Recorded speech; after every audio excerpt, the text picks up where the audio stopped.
민수기 6장의 말씀입니다. 민수기 6장 1절에서 27절까지의 말씀입니다. 구약성경 202쪽쯤에 있습니다. 민수기 6장 1절에서 27절까지 말씀 한 절씩 교독하겠습니다. 여호와께서 모세에게 말씀하여 이르시되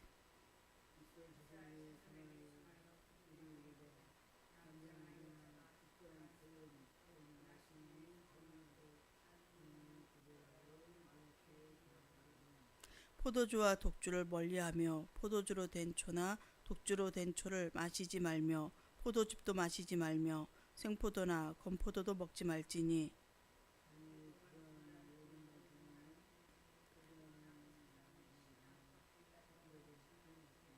그 서원을 하고 구별하는 모든 날 동안은 삭도를 절대로 그의 머리에 대지 말 것이라.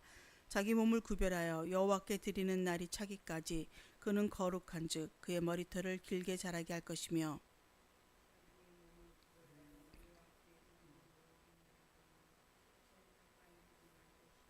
그의 부모 형제 자매가 죽은 때라도 그로 말미암아 몸을 더럽히지 말 것이니 이는 자기의 몸을 구별하여 하나님께 드리는 표가 그의 머리에 있음이라.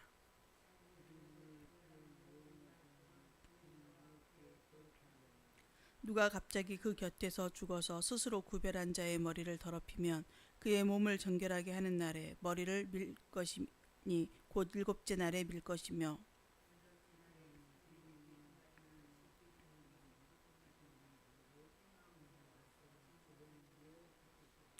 제사장은 그 하나를 속죄 제물로 하나를 번제물로 드려서 그의 시체로 말미암아 얻은 죄를 속하고 또 그는 그날에 그의 머리를 성결하게 할 것이며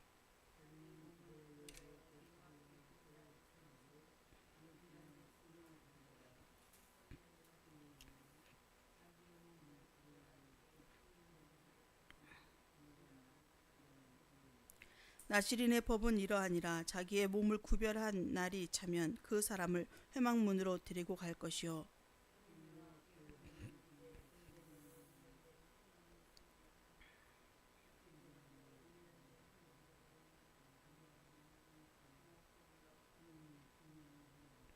무교병 한 강주리와 고운 가루에 기름 섞은 과자들과 기름 바른 무교 전병들과 그 소제물과 전제물을 드릴 것이요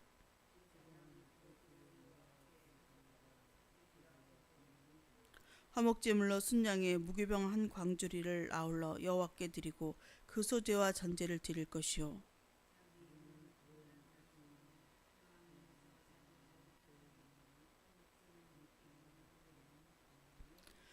자기의 몸을 구별한 나실인이 그의 머리털을 민 후에 제사장이 삶은 순양의 어깨와 광주리 가운데 무교병 하나와 무교 전병 하나를 취하여 나실인의 두 손에 두고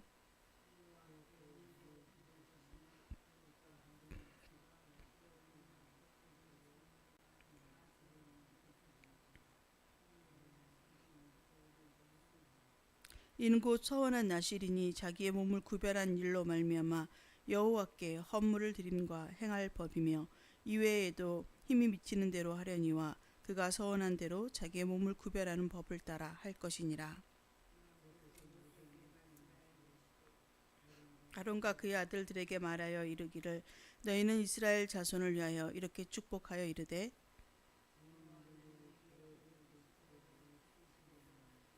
여호와는 그의 얼굴을 내게 비추사 은혜 베푸시기를 원하며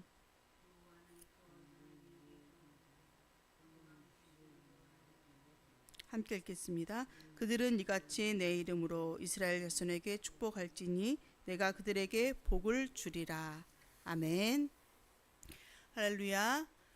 오늘도 주의 말씀으로 하루를 열어가시는 모든 성도님들께 주님의 크신 은혜와 사랑이 가득하시기를 소망합니다.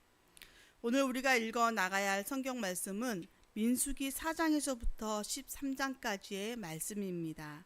분량이 많더라도 다 함께 성경 통독으로 믿음을 굳건히 세워가는 하루가 되시기를 소망합니다. 그리고 오늘 살펴볼 말씀은 민수기 6장의 말씀입니다. 민수기는 구약의 네 번째 책으로 이스라엘 백성들이 시내 산으로부터 가나안 근처 모압 평지에 이르기까지의 여정을 기록하고 있습니다. 민수기의 내용을 전반적으로 보자면 이스라엘 백성들의 광야 생활과 그리고 그곳에서 겪거나 들었던 사건이나 말씀을 중심으로 이스라엘의 신앙을 세우려는 의지가 담겨 있는 책입니다. 오늘 우리가 살펴볼 6장은 나실인의 규정, 그리고 아론과 그 아들들, 곧 제사장들의 축복 기도의 내용을 담고 있습니다. 나실인은 제사장이 아니라도 일정 기간 혹은 평생 하나님께 자신을 특별히 드리기로 서원한 사람입니다. 그런데 특징적인 것은 제사장과 다르게 자원해서 서원을 했다라는 것이죠. 2절에는 남자나 여자나 특별히 나실인으로 살기 원하며 서원한 사람은 자기 몸을 구별하게 하여 여호와께 드리려고 하면 다음과 같은 규례를 지켜야 한다라고 말씀하고 있습니다. 3절에서부터 8절까지는 나실인이 꼭 지켜야 하는 세 가지 규례를 말씀하고 있습니다. 그 세 가지 규례는 첫 번째는 포도주와 독주를 금하고 포도로 만든 모든 것들을 먹지 말아야 한다라는 것입니다. 이것은 쾌락과 취하는 것을 절제하기 위한 것입니다. 그리고 두 번째로는 머리카락을 자르지 않아야 하는데 이것은 자기 삶을 하나님께 맡긴다라는 그러한 의미를 가지고 있습니다. 세 번째로는 시체를 만지지 않음입니다. 죽음, 이러한 것들의 부정한 것과의 구별됨을 의미하고 있습니다. 나실인은 하나님께 더 가까이 다가가 살기를 선택한 사람들입니다. 이스라엘에서 제사장은 태어나면서 정해지지만 나실인은 선택으로 거룩해지는 것입니다. 오늘날 주님을 구주로 믿고 고백하며 교회가 된 모든 성도들은 영적 나실인인 것입니다. 오늘 내가 하나님 앞에서 구별되어 나아가기를 소망하며 그것을 위해 의식적으로 절제하는 것이 무엇인지 한번 생각해 보는 시간이 되었으면 좋겠습니다. 9절에서부터 12절까지 말씀은 이러한 나실인의 서원이 깨졌을 때 그것에 대한 회복에 관한 말씀을 주고 계십니다. 하나님께서는 나실인이 지켜야 할 규정을 어겼을 때 다시 회복할 수 있는 방법을 제시하여 주십니다. 서원 기간의 부득이 시체에 접촉했을 때 속죄제와 속건제를 드려서 정결해질 수 있게 하여서 다시 회복할 수 있는 길을 열어주셨습니다. 사람의 의지는 한계가 있습니다. 때로 우리가 결단했다 하더라도 나의 의지가 부족하거나 환경에 의해서 그 결단을 지키지 못할 때 주님께서는 다시 시작할 수 있도록 회복의 길을 열어주시는 것입니다. 다시 시작하는 것이 힘들 수 있습니다. 그렇지만 믿음이라는 것은 쭉 오르막만 올라가는 것이 아니잖아요. 우리의 믿음이 늘 정점에 머물러 있지는 않습니다. 때로는 꺾이기도 하고 넘어지기도 하고 또 시험에 들기도 합니다. 그러나 이러한 믿음의 오르막과 내리막을 반복하더라도 우리는 끝까지 주님께 나아가야 합니다. 13절에서부터 21절까지 말씀은 서원이 끝났을 때의 예식에 관한 말씀입니다. 나실인은 기간이 정해져 있지요. 그래서 나실인의 기간이 끝나면 감사와 기쁨의 제사를 드리게 됩니다. 나실인이 자기 몸을 구별한 날이 다 차서 이제 다시 일반인으로 돌아갈 때에 회막문으로 나가서 제사장을 통하여 번제물, 속죄제물, 화목제물을 그리고 소제와 전제를 차례대로 드리게 됩니다. 그리고 나실인은 회막문에서 자기의 머리털을 이제 밀고 그것을 화목제물 밑에서 타고 있는 불에 태우면 제사장은 삶은 순양의 어깨와 무교병 등을 하나님께 요제로 드려서 그 나실인의 헌신 기간이 종료되었음을 알립니다. 하나님은 성도의 헌신을 귀하게 보시는 분입니다. 헌신할 수 있는 마음과 기회를 주신 하나님께 감사로 화답하는 삶은 아주 귀한 삶입니다. 오늘 우리도 영적 나실인이 되기를 소망합니다. 세상의 방식에 휘둘리지 않고 하나님께 구별된 마음으로 우리의 믿음을 지켜가는 진짜 거룩한 삶의 성도가 되시기를 주님의 이름으로 소망합니다. 하나님께서는 제사장들의 여러 직무 중에 하나로 여호와의 이름으로 백성을 축복하는 일을 명하셨습니다. 제사장은 자신의 권위로 축복하는 것이 아닙니다. 제사장 자신도 하나님께 축복을 구해야 하는 존재입니다. 하나님께 그 권위를 위임받아서 손을 높이 들고 얼굴을 백성에게로 향하고서 하나님께 복과 은혜, 평강을 기원하는 것이지요. 하나님께서는 제사장인 아론과 그의 아들들에게 백성들에게 이렇게 축복하도록 말씀하셨습니다. 우리 24절부터 27절까지 말씀을 다 함께 봉독해 보도록 하겠습니다. 여호와는 내게 복을 주시고 너를 지키시기를 원하며 여호와는 그의 얼굴을 내게 비추사 은혜 베푸시기를 원하며 여호와는 그 얼굴을 내게로 향하여 드사 평강 주시기를 원하노라 할지니라 하라. 그들은 이같이 내 이름으로 이스라엘 자손에게 축복할지니 내가 그들에게 복을 주리라. 아멘. 이스라엘 자손을 위한 축복, 제사장에게 있는 직무입니다. 복을 빌라는 것이죠. 누구에게요? 하나님께.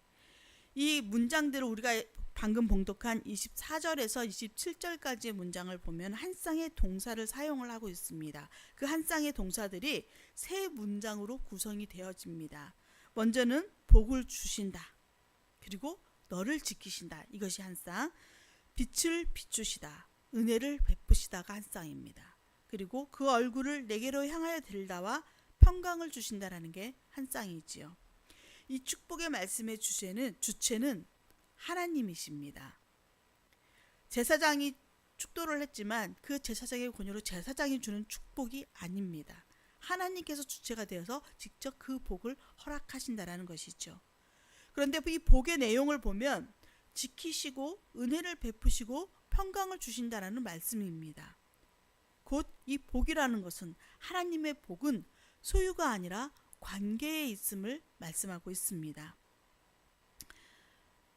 너를 지키시고 은혜를 베푸시고 평강을 주신다. 우리의 삶에 정말 필요한 것이죠. 그런데 하나님과의 관계가 회복되어지고 하나님과 관계를 맺어갈 때에 하나님께서는 이 모든 것을 완벽하게 주신다는 것입니다. 이와 같은 하나님의 복이 왜 이렇게 갑자기 나시린의 규례 뒤에 나오는 것일까요? 하나님께서는 자원하여 구별된 삶을 드리고 헌신하는 주의 백성을 기뻐하십니다. 그들에게 이와 같은 복을 주시겠다고 말씀하고 있으시는 겁니다.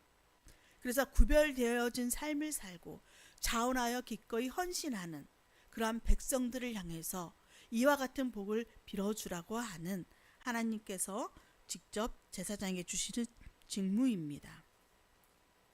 하나님께 나를 드리는 삶은 하나님이 나를 향해 얼굴을 드시는 삶으로 이어집니다. 고린도전서 4장 6절에 보면 하나님께서 예수 그리스도의 얼굴에 있는 하나님의 영광을 아는 빛을 우리 마음에 비추셨느니라. 아멘. 이렇게 말씀하고 있습니다. 하나님께서 제사장을 통해 주시는 축복이 예수님을 통해 완성되었습니다. 예수님 안에서 우리는 하나님의 영광을 알게 됩니다. 우리는 우리의 삶에 하나님의 얼굴을 구하며 하나님과의 온전한 관계 속으로 나아가야 합니다. 이후로 우리 모두 영적인 나시린이 되어서 구별되고 거룩한 복된 삶의 자리로 나아가는 저와 우리 성도님들 되시기를 주님의 이름으로 축원드립니다. 기도드리겠습니다. 참 좋으신 사랑의 하나님, 오늘 이 아침에도 저희를 불러주시고 그 부르심에 응답하며 주님 앞에 서게 하시니 감사드립니다. 주님께서 주시는 말씀으로 하루를 열어가고 기도로 하루를 열어가게 하시니 감사드립니다. 오늘 주시는 말씀을 우리의 마음에 새기게 하여 주시옵소서. 세상 속에 살고 있지만 세상에 치우치고 세상의 영향을 받는 것이 아니라 거룩되게 구별된 영적 나시린으로서 주님 앞에 더 가까이 나아가는 믿음의 성도들이 다 될 수 있도록 함께하여 주시옵소서. 기꺼이 기쁨으로 헌신하게 하옵시고 그 구별된 삶을 온전하게 주님 앞에 올려드릴 때에 하나님께서는 기뻐 받으시는 줄 믿습니다. 또한 제사장을 통하여서 주셨던 그 축복이 예수님을 통해서 완성되어지므로 오늘 우리에게도 그 복이 임함을 주님 고백합니다. 우리의 삶 가운데 주께서 허락하시는 그 은혜의 복을, 평강의 복을, 지켜주시는 인도하심의 복을 날마다 누려가는 우리 모든 성도들이 될 수 있도록 함께하여 주시옵소서. 우리 창현교회를 사랑하시는 하나님, 100주년을 준비하며 또한 아버지 감사하며 믿음으로 나아갑니다. 그러나 여기서 끝이 아니라 다음 등교 100년을 향하여 저희들이 기도하며 나아가고 있습니다. 주님, 그 모든 걸음 속에 동행하여 주시고 인도하여 주시옵소서. 이 모든 것들을 준비하며 주님께 영광 올려드릴 때 부족함이 없도록 함께하여 주시옵소서. 온 성도들이 한 마음이 되어서 주님께 나아가기를 원합니다. 한 뜻을 모으고 주님 앞에 기꺼이 나아가는 우리 성도들 될 수 있도록 함께하여 주시옵소서. 사랑의 주님, 이 나라와 이 민족을 주께서 기억하여 주시고 은혜를 더하여 주시옵소서. 주님께서 통치하여 주시옵소서. 이제는 유정자들에게 지혜를 더해 주시고 정직한 영을 허락하여 주시며 그들이 아버지의 당리당략을 아버지 더 이상 내세우지 아니하고 분열을 초래하지 아니하고 하나님 자신들에게 맡겨진 그 길을 나라와 민족을 위해서 묵묵히 걸어가며 하나님을 두려워하는 유정자들로 세워 주시옵소서. 그리하여 우리의 대한민국이 세계 속에서 선한 영향력이 나타낼 수 있도록 주께서 함께하여 주시옵소서. 우리의 연약한 한우들을 위해 또 주님의 백성들을 위해 간구합니다. 주님, 육신의 질병과 마음의 상처와 모든 어려운 문제들을 주님 앞에 아뢰며 고백하며 나아가오니 그들 속에 함께하여 주시옵시고 그들에게 새 힘과 믿음을 더하여 주시옵소서. 치유와 회복의 은총을 더하여 주시고 힘을 더하여 주시옵소서. 문제를 해결해 주시는 하나님께 찬양과 감사와 영광을 올려드리는 우리의 성도들이 되게 하여 주시옵소서. 사랑의 주님, 우리의 자녀 세대들을 기억하여 주시기를 원합니다. 그들이 믿음 안에서 그들의 꿈과 비전을 품고 나아갈 때 주님과 동행하는 걸음 되게 하여 주시옵소서. 이번 주에 청년부 동계 수련회가 있습니다. 하나님 모든 준비 과정과 그 일정을 주께서 함께하여 주옵시고 그 속에서 주님의 사랑을 마음껏 체험하며 세상에 빛이 되는 자녀로서 살아갈 수 있도록 하나님 함께하여 주시옵소서. 오늘도 우리 모든 성도들의 가정과 터전과 삶의 모든 영역을 주관하여 주시고 삶의 현장에서 주님의 영광을 드러내며 살아가게 하옵소서. 이 모든 간구 우리를 구원하여 주신 예수 그리스도의 이름으로 기도드립니다. 아멘.